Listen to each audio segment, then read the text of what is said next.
You know that feeling when you're stuck at an intersection, just waiting for the light to turn green, and you can literally see the fundamental problem of traffic play out in front of you. The light turns green, but instead of everyone moving together, the first car starts, then the next one reacts, then the next, and by the time it's finally your turn to go, boom, red light again. If everyone could accelerate at the same time, you'd be cruising through easily to the real issue here isn't the cars. It's coordination. We're basically monkeys behind the wheel, slow reflexes, short attention spans. Even if we try to get everyone to hit the gas on a perfect 3, 2, 1 out, it would be chaos. This tiny delay between drivers limits how many cars can pass through an intersection. And when one intersection backs up into the next, that's when an entire city grid can get clogged for hours. More intersections equals more discoordination equals more traffic. That's why highways exist, to eliminate intersections. Sure, you've got merges and exits, but not actual crossings. No stopping, no coordination problems, no traffic. At least, that's the idea. But in reality, intersections near highways can still mess everything up. When cars can't clear an off-ramp fast enough, again, thanks to human reaction time, traffic spills right back onto the highway. And even if you somehow removed every intersection, you'd still get traffic. Because traffic can just appear. Picture this, a one-lane highway. Everything's smooth until a chicken crosses the road. The first driver brakes a little, the next one reacts slightly slower and brakes harder, then the next even harder, until someone comes to a complete stop.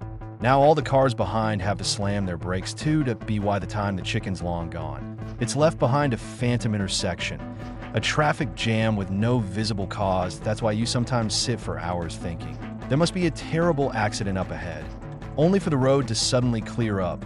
No crash, no debris, nothing. You just pass through a phantom intersection, the ghost of bad coordination. These phantom jams move down the road like a traffic snake, eating cars at one end and spitting them out the other. On a circular road, one tiny slowdown can trigger an endless loop of traffic that never disappears.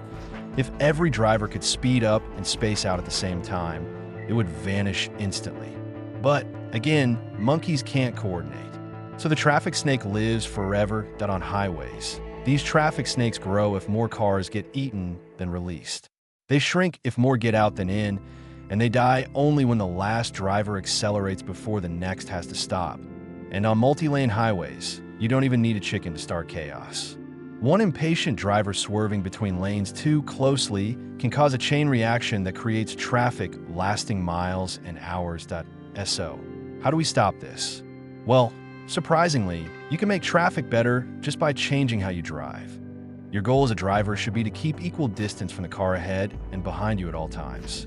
Tailgating isn't just annoying, it's dangerous. You're also the one most likely to start a traffic snake if the driver ahead brakes. Stay in the middle zone. It gives you more time to react and gives the person behind you more time too. If everyone did this, traffic snakes would stretch out and disappear faster. That's the simple fix. People changing behavior. Maybe share this video, help others understand how traffic happens, why tailgating ruins everything, and how we can make driving smoother for everyone. But yeah, hoping people will suddenly become smarter, more patient, and more coordinated, not exactly a reliable plan. What actually does work is building a system that doesn't depend on human behavior at all. Enter self-driving cars. Self-driving cars can be programmed to keep perfect distance and accelerate together. No hesitation, no distraction, they just do it. The more self-driving cars on the road, the smoother and faster intersections become. And if we went full automation, no humans allowed, you could get rid of traffic lights entirely. Think about it. A traffic light is just a crude communication tool.